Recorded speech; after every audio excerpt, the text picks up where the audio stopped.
In 1999, when Plan Colombia was being devised, this is what U.S. Secretary of Energy said when he visited Cartagena, Colombia.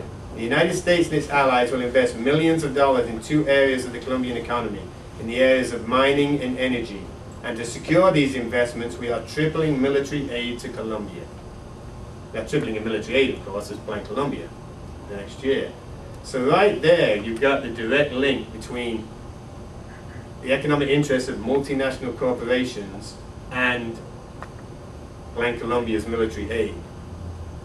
Because the problem for multinationals going into Colombia, whether you're mining companies, oil companies, is that about 30 to 40% of the national territory was under control of the FARC. And it's those rural regions where most of the resources are. So the IMF coming in, giving Colombia a loan and having it restructure its economy on terms favorable for foreign investment by multinationals, that creates the economic conditions that multinationals want and that the US government wants, but they don't have the security. They don't have the security to go in and exploit the oil and exploit and do mining in these regions, in these conflict regions. So therefore, Plan Colombia is going to provide the security in these resource-rich regions. Putumayo is one of the resource-rich areas in Colombia. The main oil areas in Colombia are here, Putumayo, which is what, coincidentally, ground zero for Plan Colombia.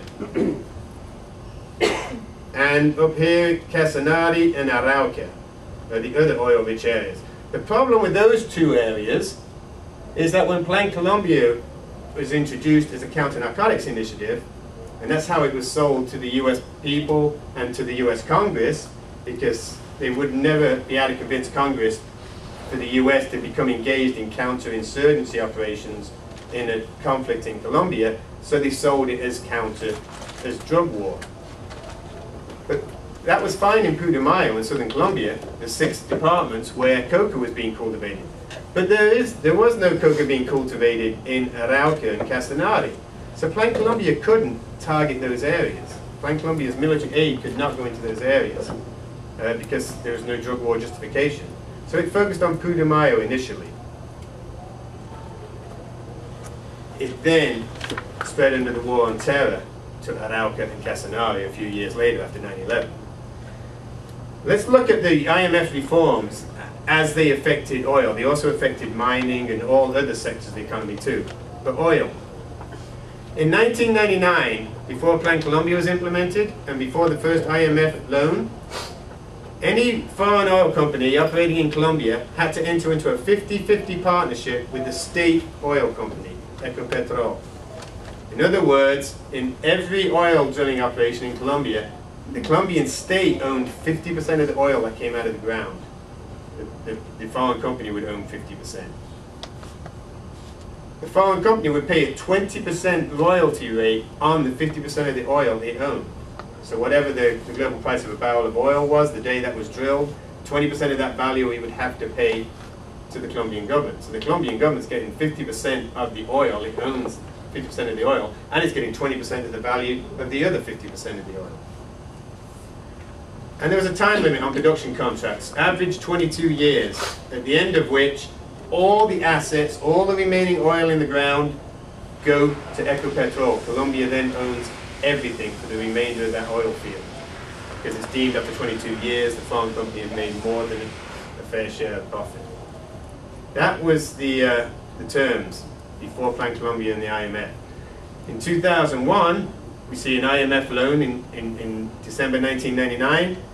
By 2001, the oil sector had been restructured. A 70-30 partnership with Ecopetrol. Foreign companies get to keep 70% of the oil. The Colombian state only 30%. Foreign companies now only have to pay an 8% royalty rate to the Colombian government on their oil. And the production contracts were extended to an average of 28 years before the companies had to leave the remainder of the oil to Colombia. So a significant improvement in investment conditions for foreign oil companies. Then the next loan was 2003, right? And all of a sudden in 2004, foreign companies now meeting IMF structural demands, no longer have to enter into partnership with Ecopetrol. They can sign a production contract with the Colombian government. The foreign companies keep 100% of the oil in the oil fields they operate. They still only pay an 8% royalty on oil production. So we've gone from Colombia getting 70% of the value of the oil, 50% it owns outright, 20% of the value of the other 50%, to now the Colombian state only gets 8% of the value of the oil produced. And there's no time limits on production contracts. The foreign companies own 100% of the oil until the oil field runs dry. So a huge turnaround under the IMF reforms. This is the economic component of Plan Colombia. Ecopetrol, the state oil company, 2005 it earned $1.29 billion in profits after providing the government with $3.23 billion in revenues. This is a money-generating state-owned company. Generates significant revenues for the Colombian government. In 2006, after the third IMF loan was 2005, the next year, President Uribe announces the partial privatization of Ecopetrol. 20% of the company will be sold to the private sector. This is not a state on the Colombian taxpayer. This is a huge revenue generator.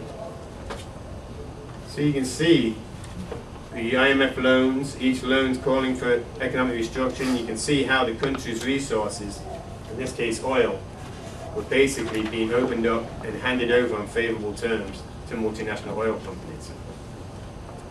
Now, as I said, that's fine and dandy for oil companies that they've got all this on paper, the economic conditions are right, but in Colombia, you can't get at that oil in Arauca, in Casanare, in Putumayo without security, because the guerrillas repeatedly bomb oil infrastructure. They bomb pipelines, they bomb drilling wells, storage tanks. So if we look at oil, some of the oil companies in Putumayo, a couple of the main ones, Petrobank is a Canadian company based in Calgary.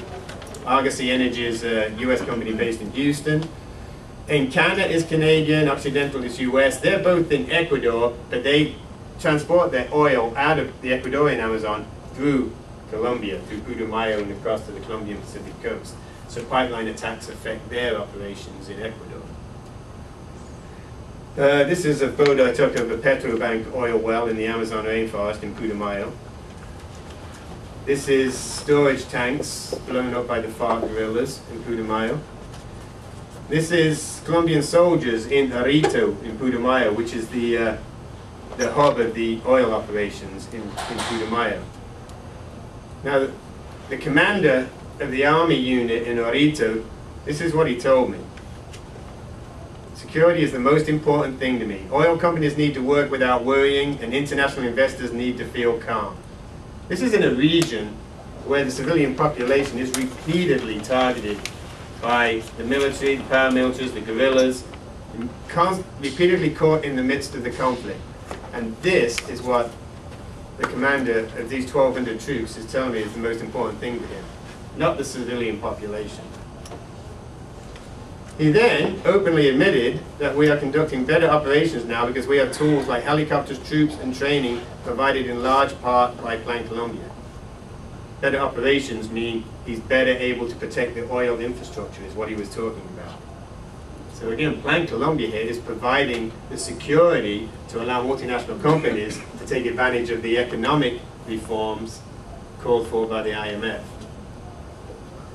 In Arauca at the top, similar situation. Occidental Petroleum's the big company there. Its oil pipeline was bombed 170 times in 2001, shutting it down for 240 days. That year alone, Occidental Petroleum lost $100 million in earnings. Now, these are the principal terrorist attacks that after 9/11, US was pointing to in Colombia, and why we needed a war on terror in Colombia, was attacks on the profits of US corporations.